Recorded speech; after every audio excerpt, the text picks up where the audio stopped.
It's us. We're back. It's Elim Church. We're online. We're on Buzzsprout. We're on Spotify. We're on YouTube. We're on Instagram, Facebook. We're all over the place. And sometimes my head's all over the place with all the stuff that's going on. But you can find us in the world of podcasting. Continue to listen. We thank you so much for sharing everything that we do here. Have a beautiful day, you lovely people, wherever you are today. Keep safe, keep pressing, but keep listening. Bye-bye. Hello and welcome to our podcast here at Elim Church in Swanley. You're joining myself, Reverend Ben Cooper, with our good friend, Reverend Brian Greenaway from Maoz ministry. And we are looking at a really interesting subject today that is really striking a real deep spiritual chord with me. And the word is Sabbath. Hello, Brian. How are you? Hello, good to be with you, Ben. It's fantastic to have you with us, and we are so blessed to have you. We thank God for the ministry that you're involved in and the great work that you do and the work as a leader in the AOG church over in Bromley. Is that correct? Yeah, that's right. Yeah. All going good? Yeah, going well there. All going good. Lockdown is upon us. It is. We are just approaching, where are we? We're 11:45 on Thursday, just so the listeners know. And we've got about 4 weeks to Christmas. So it'd be interesting to see what happens. And we are looking at a very interesting word, Sabbath, rest. Now, I'm going to lay this straight out on the table.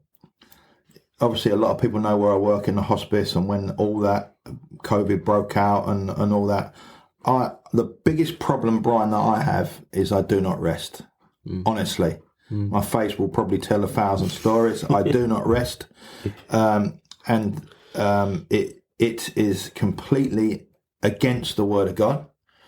I think that if I rest, God ain't going to manage. You understand what I mean? And I, to be honest, I have become addicted. I would say I've become addicted to working 7 days a week. And I have done this for months, literally months. I have lost the true understanding of the word Sabbath, of rest. It is like, obviously I've been brought up in a family that was hard work from school, you know, my background and all that sort of stuff. But that's not an excuse. And I need to be very careful, because yesterday, another vicar, a friend of mine, gave me a call and said, Ben, I've got a great book for you. Yeah, what is it, Andrew? What is it? It's about the Sabbath. You've got to read it. And the conversation we've had before on what you've gone through and what you've been trialing and looking at. So this, just to the listeners, I know I've been, Brian's a bit quiet at the moment, but he's going to, got some great stuff he's going to share. So this is speaking to me. This is a God move right now in my life, because I am so guilty. I am so guilty of not resting. You know, I think, oh, God, how are you going to make it today, Lord? If I don't get up today, if I don't turn the phone off, if I don't do this and I don't do this. So we welcome Brian, and we thank Brian for his continue following God and in the great ministry that he's in, and his beautiful family. And so, Brian, we welcome you here to the podcasting table, and let's go. I'm ready. I've got my seatbelt on, and God is going to speak to me. Do you know, I heard a quote a couple of months ago, man, and I pinched it. As all best quotes are pinched, aren't they? Pinched. They're all pinched. And it was that along the lines of this, that what can you do for yourself that your future self will thank you for? I've got that wrong. So what can you do today that your future self will thank you for? Okay. And I think that's very good in all areas of our lives.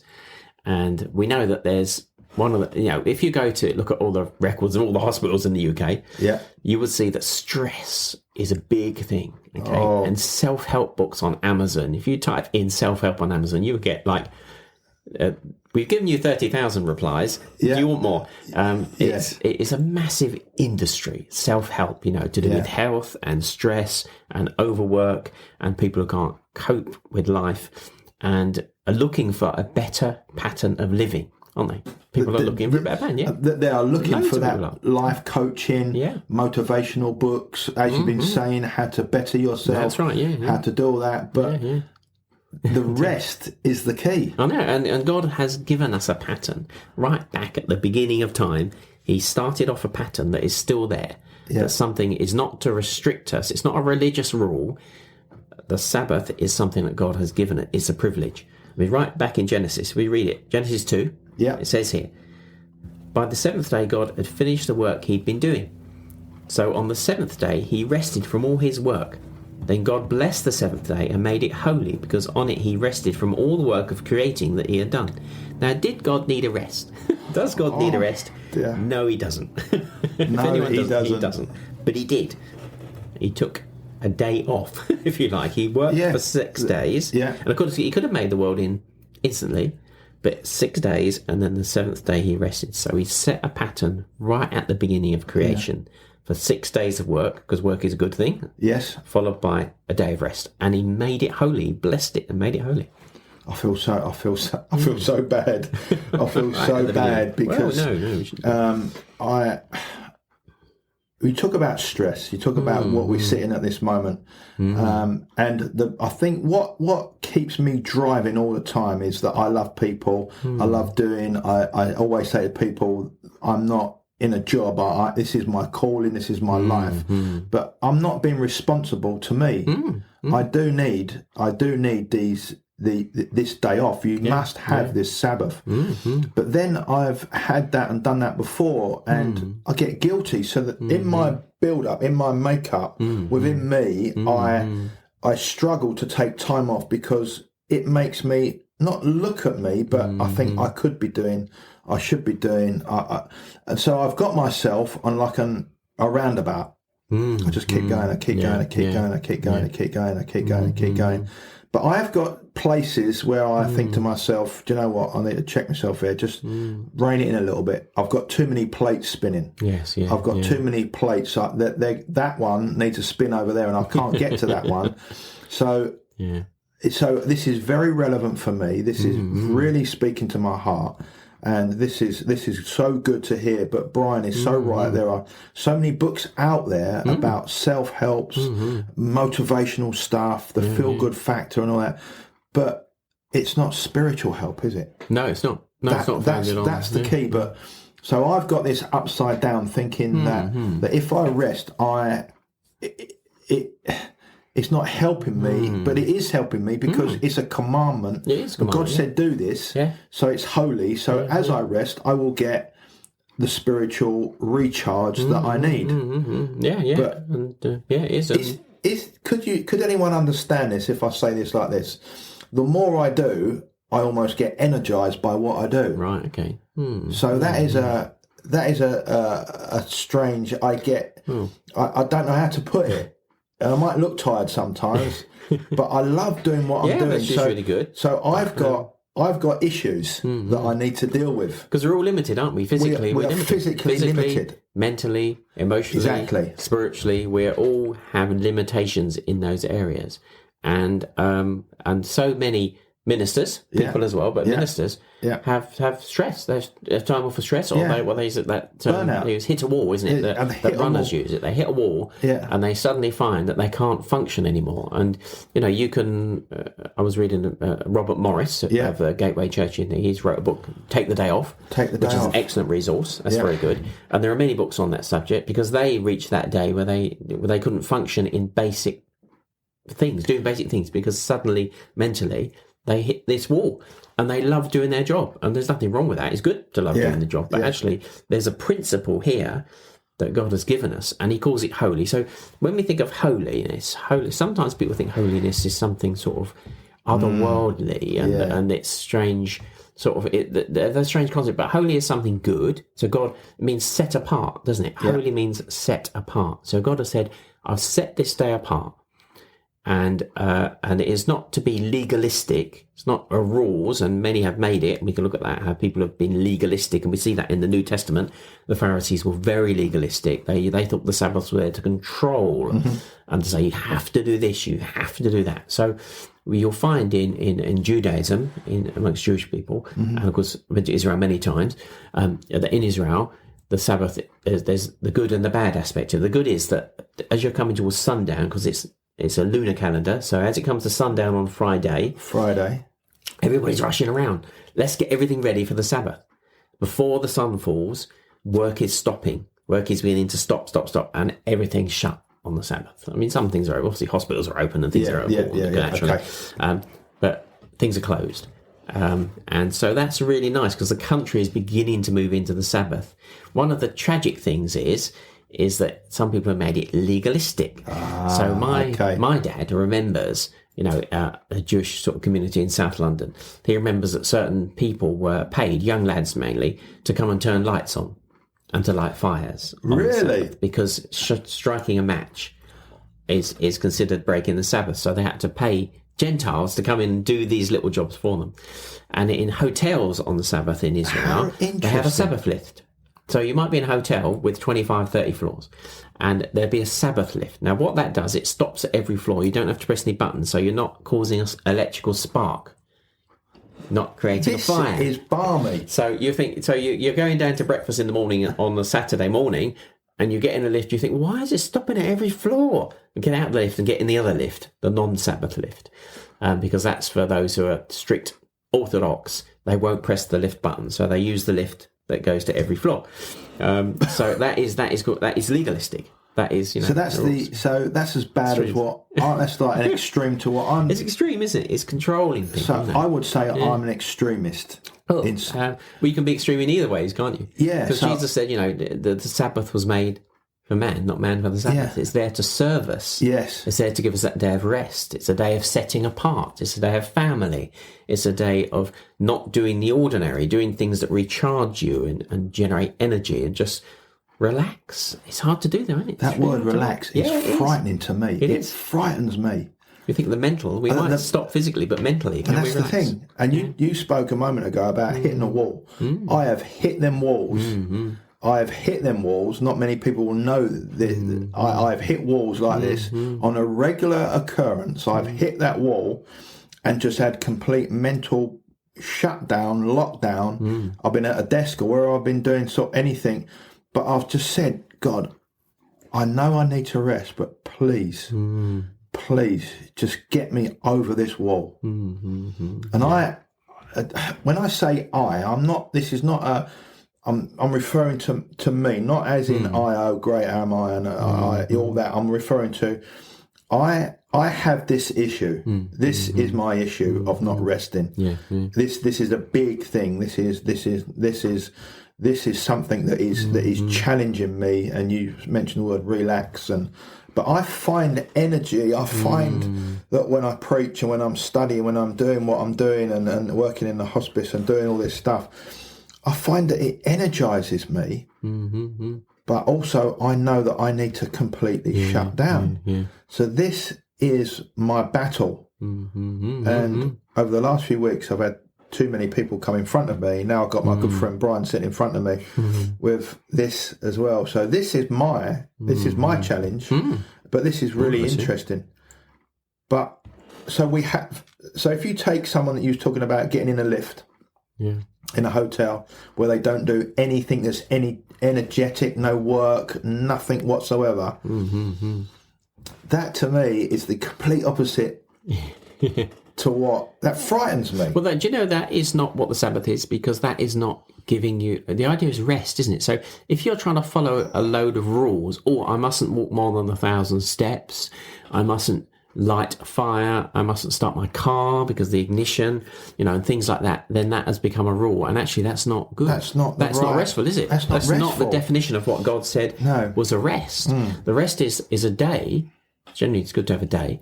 It doesn't have to be a Sunday or a Saturday. To take a day when you don't, the term is do no customary work. Funny in the Old Testament, but if you look at the keeping the Sabbath day, keeping it holy, it is about a day when you rest and you spend time with family. You just rest from the normal work that you do, and it should be something that serves you. And when you get it the wrong way around, it's like when Jesus healed people on the Sabbath. Remember? It's almost like he did it on purpose to challenge the religious norm. Right. And he healed a guy with a withered arm, I think it was what time. And they wanted to kill him because of it. Because he healed somebody, because he did good. And Jesus he got angry about that. Jesus got angry sometimes. And he said, you guys, I've come here, I've healed this guy, and you're more interested in whether I've broken some rules that you've made up. It's not what God has said. And, to do good is a good thing, isn't it? Think of the wonderful release of that man who was healed. And there's the Pharisees saying, well, they're saying he shouldn't be healed. So the letter of the law, that's not what the Sabbath is. So am I right thinking that we can make any day out of the 7 days a Sabbath? Yeah. So, yeah. So, like, for example, you're a minister, Ben, so am I. Sundays is not a Sabbath. Well, actually, in the COVID, it's been a Sabbath, but it's almost as if we're on a national Sabbath now. But it's but so a lot of them take another day off. So I had a day last week, and I'm not saying I do this every week. Where I said, right, I've got to have a rest. I've got to. I had appointments, as you put it, and I thought, no, it's got to be. I've got to practice what I preach. I've got to do this. So last Thursday it was. I just took a day off, and my wife and I went out for a walk in the hills, the Surrey Hills, and we didn't do much else. And then a couple of weeks before that, it was a Sunday, and I'd recorded our ministry. So I said, right, I'm doing nothing today. And not in a lazy way. Okay? It mustn't be a selfish way. No. Because, obviously, if you're married, if you've got family, you can't just say, oh, stuff you lot, I'm clearing off. I'm going to play golf for the day. Not that I play golf, but some do. But you've got to, obviously balance, your family. You've got to care for your family. Of course you have, and you mustn't be selfish. But you've got to have these times where you say, right, I'm not going to look at my phone. Ooh, what have I said now? Brian, I'm going to turn my phone off for 24 hours. I actually cannot. I cannot. Well, if you're on call, maybe. No, but what I mean is my brain cannot go there. No, that's the thing, isn't it? That's the frightening thing. Do you know your phones?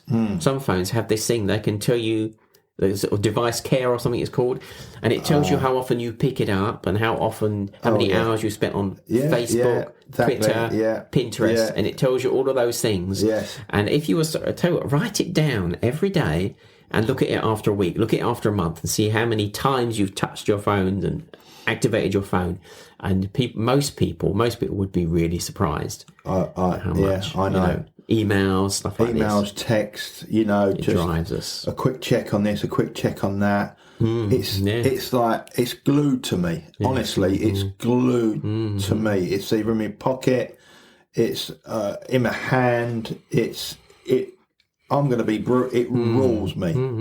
It rules me. It has overtaken my life. So there's got to be a Sabbath, a rest. Yes.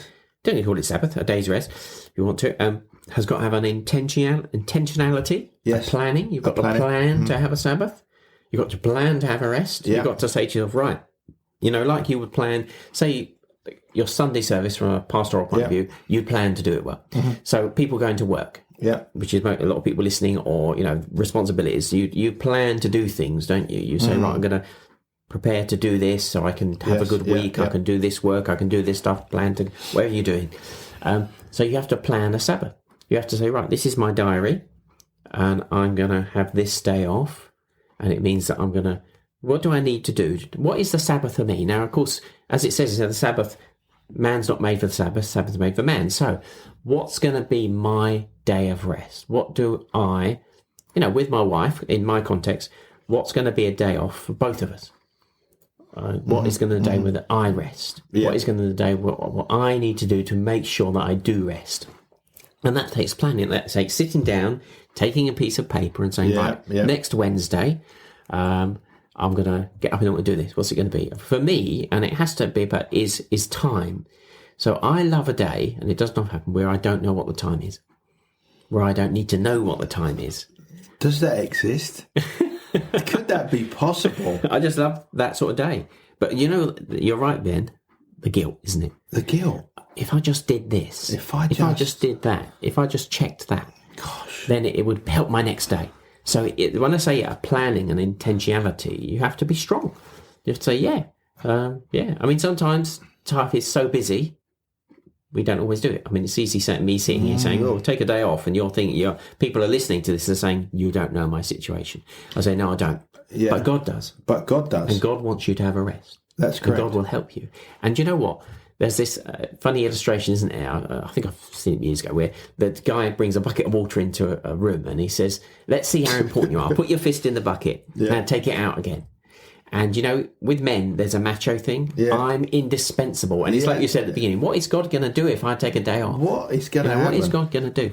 And because it's a command, because God has made it for us, it's like giving, It's hard to give sacrificially. Yes. Whether we definitely. tithe or not. Yeah. We give. But, when you give, and I've never known a Christian say, I started giving and I was really in trouble financially. Unless they were stupid with their money. Yeah.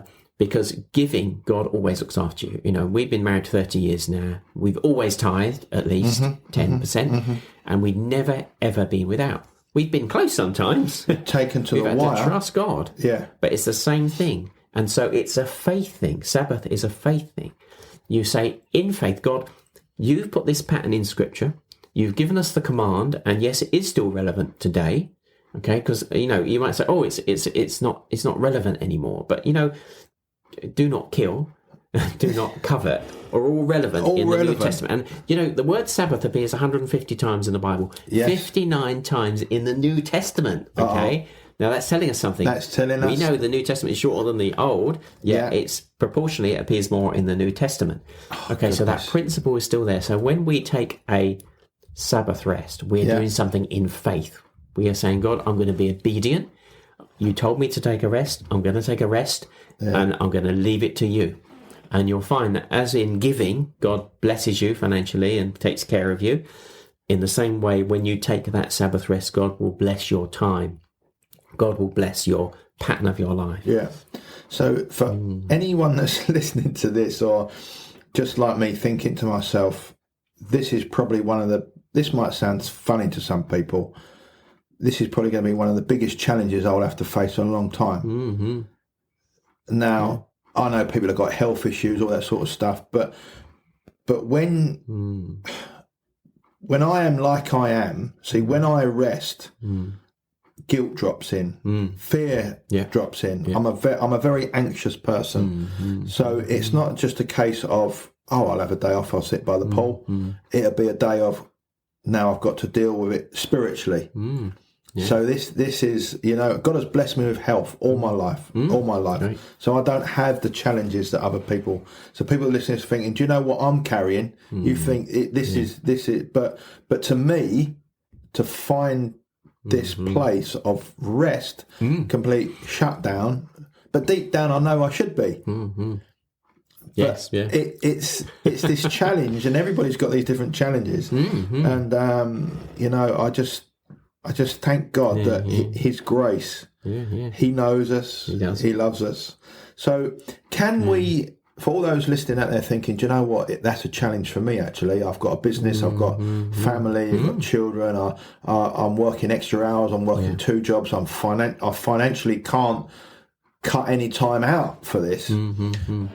I know what the answer to this one is, but I've got to ask, is can we start to do it slowly? I think I was going to say that. I think I'm going to do you heading that way. Yeah, because like anything, if we're going to change things, it's not good to do it instantaneous so that we ourselves upset the rhythm of our life, because it's about rhythm of our life, isn't it? So start to think. That's why I talk about intentionality and planning. Think, right, I do need to have a rest. That's what we think.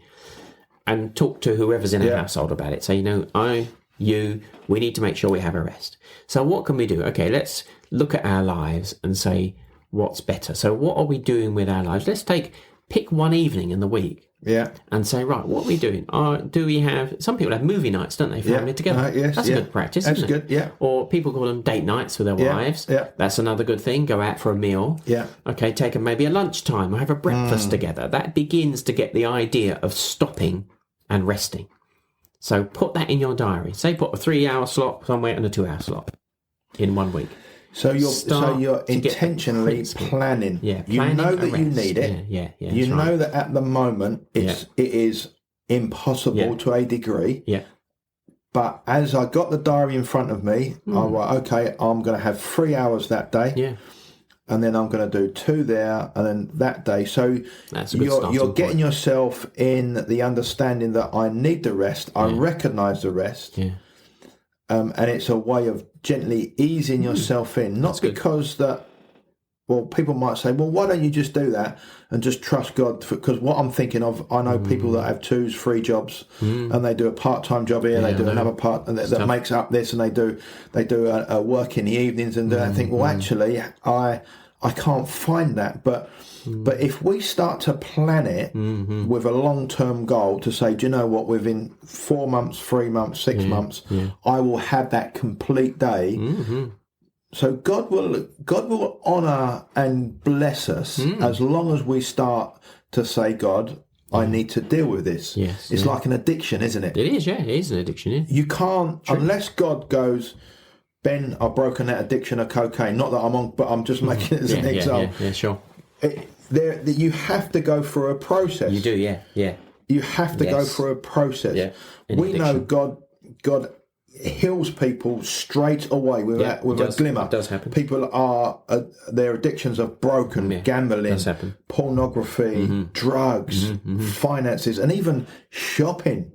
And all that sort of stuff. So we know that can happen, and we hear stories and testimonies of where it has happened. But most of the time, God takes you through a journey of trust. Yeah, He does. We will get there. Day by day. We will get there. But you get there, yeah. We will get there.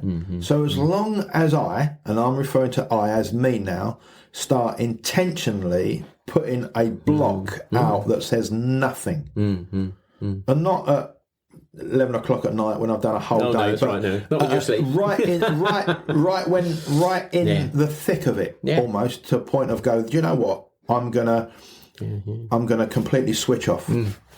I'm gonna find a place where. So let's say we're working in town or we're working somewhere, and people are thinking, I know there's lockdown, work from home, and all that sort of stuff, but people are thinking, well, how can I do this? So if you could block out, say, a 3-hour slot and just go and sit in the park. That's right, yeah.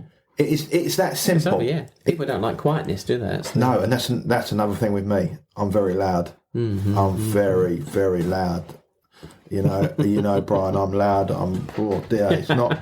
It's just me. So quietness. I think is Isaiah 30:15. In quietness and in confidence shall be your strength. Yeah. But a prayer meeting, as you probably know, over the last few years, I've had to learn to be quiet in a prayer meeting because I'm naturally loud. People say, "Oh, you can just do that easy." So I've had a few challenges that I've had to try and go for a whole hour's worth of prayer meeting and not say a word. Then guilt has come back in. It's like the enemy going, very personal, isn't it? Yeah, this thing. Ben, you're not praying. Oh, so it's the same with this. And there must be surely other people out there listening to us today thinking, do you know what? That's a bit like me, that I'm busy, got children, the kids are at clubs, and we got this going on, and I've got to pick them up from school, and I've got an hour where I have to do this, I have to do that. So there are ways where we can carve time out, isn't there? There is. There are places. God will help us. If we say, God help me, and we always think that we've got to do it ourselves, and we don't. Because we've got to look to God and say, God, I need to do this, but I don't know how I'm going to do it. And He won't say, well, it's your problem. He never does he? No. He always says, yeah, that's great. Let me help you. And so we ask God and I always think of that scripture. I know I've probably quoted more than that scripture, Proverbs 3, where it says, in all your ways acknowledge Him and He will direct your path. So I say, in all your ways acknowledge. I say, God, this is my situation. In any situation, but we're talking about having a rest. I need to have a rest. So help me. Planning. And God says, right, let's do it together. So there's a good way to start. It's planning. That's right, 2-3 hour. Working in town. Maybe you're a lorry driver. Maybe you've got to just, whatever your job is, whatever we have and whatever commitments we have, even though the diaries might be chock-a-block 7 days a week, we need to intentionally extract something from that and just put rest. Because there's a bit of a warning. I'm going to give it to you from Scripture now. Because sometimes God, people talk about hitting a wall. Sometimes God is in that. People have had breakdowns and they think, well, they look on the other side and they say, well, God was in it. So if I ask people a question and I say, what's the last chapter of the Old Testament? They will, of course, say it's in Malachi. Of course they will, but in the Hebrew Bible, it isn't. Okay, because it's chronological. So the last chapter of the Hebrew Bible is 2 Chronicles 36. Okay? And this is about the judgment brought upon the nation of Israel for disobedience and about the 70-year exile. I'm hanging my head now. Brian. If we look at, and I'm going to read it because it says, 2 Chronicles 36:17. Therefore he brought against them the king of the Chaldeans, who killed their young man with a sword in the house of their sanctuary in Jerusalem, and had no compassion on young man or virgin, on the aged or the weak. He gave them all into his hand, and all the articles from the house of God, great and small, they were taken. Then he burned the house of God. Verse 19. The walls of Jerusalem were destroyed. Verse 20, he carried away from the sword, he carried away to Babylon. They became servants to him and his sons, the rule of the Persian, to fulfill the word of the Lord by the mouth of Jeremiah, until the land had enjoyed her Sabbaths. As long as she lay desolate, she kept Sabbath to fulfill 70 years. Now, God had told the people that the land, after every 7 years, needed a Sabbath year, a rested year. Don't work the land, rest the land. And they didn't do it. And they didn't do it for 490 years. No Sabbath. My heart's beating, Brian. So, this is what happened was, God says, I'm going to enforce it. I told you to give the land a rest. So they went into, there was other circumstances, of course, but they went into exile. And so the land of Israel had 70 years rest, all the accumulated Sabbaths rest, and they came back from exile after 70 years. So God enforced the Sabbath on the people of Israel. So they didn't get away with it? They didn't, no. They accumulated all those Sabbaths. It was in the bank. Yeah, so God said, no, I'm going to do it then. If so where they was disobedient, it was forced on them. Yeah, it was. So that's right at the end of the Old Testament, chronologically, that is what happened. So there's a lesson there that if we, that God has put a principle in place that's supposed to be good for us. And it's supposed to be good for us. Yes. And if we don't take notice of that, then we ourselves suffer. And so it's not God saying, we suffer. And it's not God saying, I'm going to punish you. No, you're going to hit a wall and I'm going to punish you. It's not a punishment. He's saying, you've pushed it. I've put a principle in the world. I've put a principle in the human body, in creation. There's a principle of a 7-day rest. It's in creation. And if you ignore it, then it has consequences. And right down to our lives, if we ignore rest, then it has consequences on our physical, mental, spiritual and emotional health. It will have consequences. 100% right. That is so true, because it does play with your mind. It plays with your being, your muscles, your strength, your attitude. It can make you angry. Overworking makes you angry. You can get guilty. You can and also it takes your eyes off of what God is asking you to do. That's right, yeah. And it is so important. This is really interesting discussion, because this is really speaking to me, and I'm going to do this. And I love the fact that the God that we serve already knows that I'm not doing it, already knows that I'm disobedient to this. He already knows, but he knows that I will, in time, with planning, be able to come to this place. So we serve a God that is a judging God, that is a God of mercy and goodness and love, but he expects me to take this rest. Yep. But the world wants us to be as busy as possible. Keep the money coming into the keeper of the purse. Keep the system moving. Busy. And the other night we was texting each other for whatever that was, and then you said, I'm in a meeting. And then you said, I've got another meeting, didn't you? True. So you was out late, I was out late. But what I love about this, though, Brian, is that God already knows this. He sees this in our characters. And this has been burning on your heart for a while, because you said that you was you in a conference, or you was not a few months ago, where a guy was bringing this to the table as well? Yeah, it just reminded me of something I knew. It's something we know, I know that. Like sometimes we need to be reminded, don't we? So you've been reminded. We know the scriptures, we know the principle, we know our health, but we don't do it sometimes. No, we don't. Yeah. You was reminded. You reminded me. Yeah. I've reminded somebody else. Yeah. Someone's given me a book that's in the office at the hospice for me to pick up, and I'm dreading to open the pages of it. Because this sounds really crazy. Like Brian picked up what I said. I think to myself, I ain't going to manage today, God. It's crazy, isn't it? It is, isn't it? Yeah. And then you've got the guilt and all that sort of stuff. But I love the fact that I can plan it. Yes, yeah. I can plan this. Very practical. And what Brian is bringing to the table is that it doesn't matter how busy we are and how we, like me maybe, get energized through what we do, even though it has implications to our bodies. I get this sense of, I just love doing what I do, which energizes even more, which could almost be a bad place to be, because you could almost, not saying that I do, you could almost think that you become invincible, untouchable, and then suddenly you will hit a wall, and that wall could just last for years. Yeah, it could do, last for years. It's about balance, isn't it? It's about spiritual, balance. mental, emotional, physical. And you that, may have you drive in the physical for a mental thing, but emotionally, are your tanks low? My tanks are low. Yeah, your tank will be low emotionally, and you don't realise it. And that's what happens often. People they love doing the work. They work hard at it. So their mental strength, their desire is there, and they're pushing their physical body. So their physical body begins to suffer. And then the emotional tanks get low as well. And suddenly the emotions give way and the physical give when you find yourself in that situation. Right. That's why you've got to refill those tanks. And I mentioned Robert Morris's books earlier, and I want to say that because he's got them 4 tanks in there, and that's where I got the idea from. But it's it's a principle, but it's a good book, and there are other good books on the subject as well. It's so important, Brian, that we must understand, and we must get everyone listening to. We can start slowly. Yes, yeah, and it's not.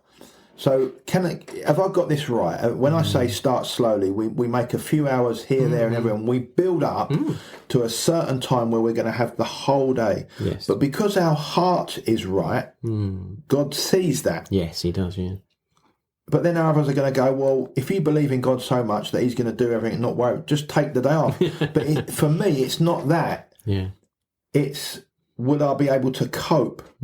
So I need to plan that in. You do, yeah. I need to plan that in and say, God, give you strategies and help you to relax. Exactly, Brian. Help me to relax. Switch off your mental state that's saying, I must do this, and just realise that actually you shouldn't be guilty because God has told you to do it. Yeah. He said, have a rest, have a day off, put it basically in layman's terms, and he will help you. And I think, like the giving principle, you'll be surprised how much more you get done if you do take a proper rest.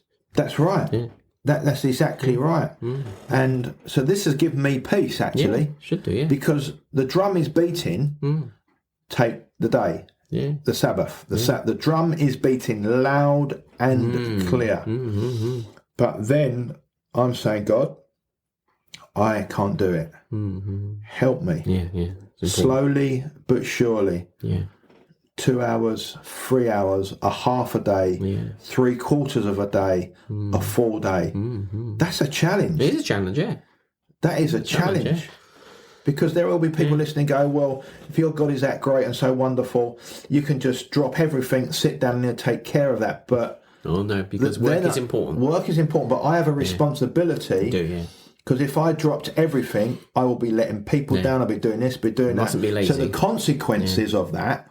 So I have a responsibility of making structural change. Yes. So that is refreshing because then you become able to plan more and not doing things so much off the fly. That's right, yeah. So you've got a diary, and I don't get on with electronic gadgets, so I don't have electronic diary. I have the good old traditional paper diary sitting right there. Yeah. I like to see a week to view. Yeah. So I'm going to start putting that in. Nothing. Rest. I'm going to use the word Sabbath. I'm going to put it in.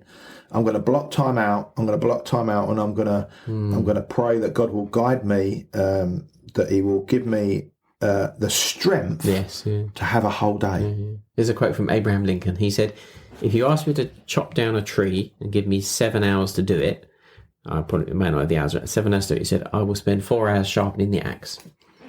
Interesting. That is so true, isn't it? Yeah. Yes. If we keep hammering away with the blunt axe, we're going to completely wear ourselves out and waste more time, aren't we? Yeah. So this encompasses so much more as well, doesn't it? Yeah.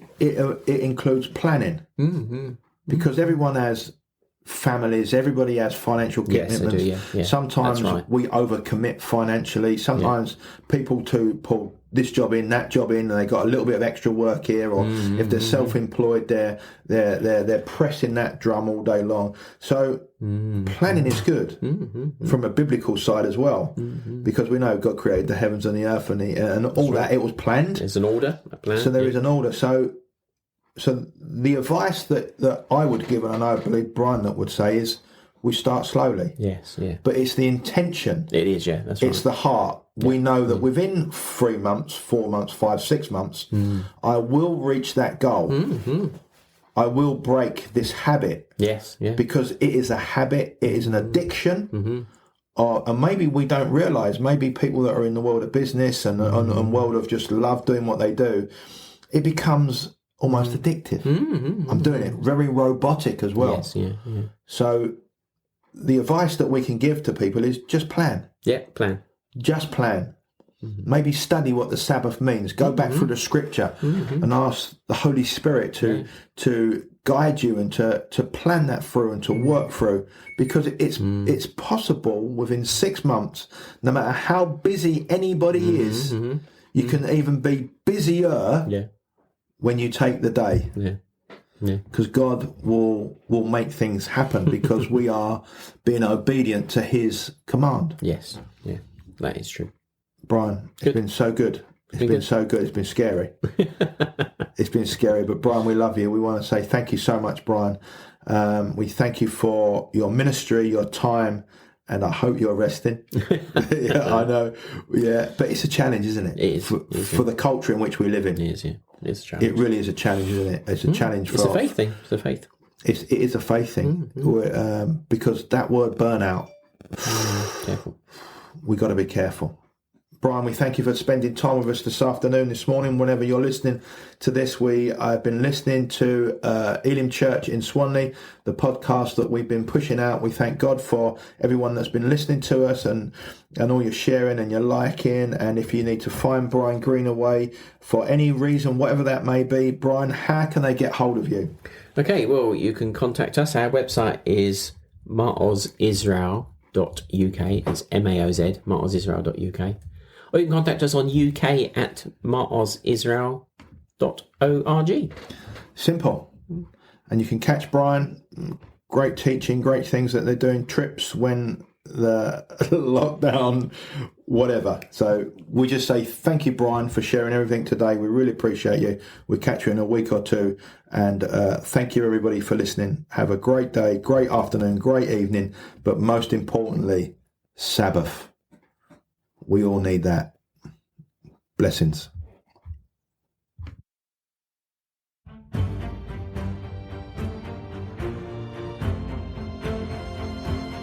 Thank you so much, podcasters across the earth. Thank you from the very bottom of our heart here at #Christian Straight Talk for the thousands of downloads across the earth. We are literally blown away by what is happening here in our studio. And we just want to encourage you on Buzzsprout, Spotify, iHeartRadio, Apple Podcast, and so many other platforms that we are pushing these to.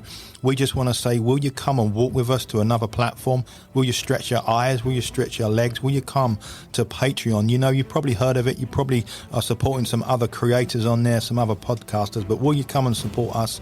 Just download the app. It's simple. It's easy to find in the App Store. And then once you've found CST, Christian Straight Talk, and then it becomes really easy. Just choose between two tiers, the Jonathan or the David. And you know how it works, podcasters. There is so much exclusive content for you on there. There's encouragement, there's Holy Communion, there's uncountable podcasts, video casts. There is so much, and we would love for you to journey with us. Thank you so much to everybody across the world, you podcasters. You are making us smile from the inside out. God bless. Have a great day. We'll see you soon in Jesus' name. God bless.